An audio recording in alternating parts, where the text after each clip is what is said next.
کہ جب کوئی حاجت مند جو ہوتا ہے، ضرورت مند جو ہوتا ہے، وہ ہمارے دروازے کے اوپر آتا ہے تو ہم لوگ اس کی حاجت جو ہوتی ہے، ضرورت جو ہوتی ہے اس کو پورا کرتے ہیں، تو اللہ تعالیٰ کی ذات بہت زیادہ خوش ہوتی ہے۔ اور ہم میں سے بہت سارے لوگ جب یہ عمل کر رہے ہوتے ہیں، نیکی کا موقع ملا ہوا ہوتا ہے، تو درمیان میں اپنی ذات کو لے آتے ہیں، یعنی کہ یہ کام تو میں نے کیا ہے، اس کا وسیلہ تو میں بناؤں، اور ایک لمحے کے لیے نہیں سوچتے کہ جو حاجت مند آپ کے پاس آیا ہے، ضرورت مند آپ کے پاس آیا ہے، یہ تو اس ذات نے بھیجا ہوا ہے، آپ کو موقع دیا ہوا ہے کہ آپ نیکی کر لیں اس کے تھرو، آپ کوئی اچھا عمل کر لیں اس کی حاجت کو پورا کر کے، حالانکہ وہ ذات چاہتی تو اس حاجت مند کی حاجت، اس ضرورت مند کی ضرورت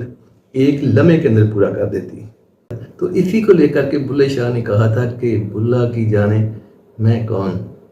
بلا کون ہوتا ہے، کرنے والا یا کروانے والا؟ یہ ساری کی ساری اس ذات کی کارسازی ہے جو کہ ہیلے بھی پیدا کرتی ہے اور پھر ان ہیلوں کے وسیلے بھی پیدا کرتی ہے۔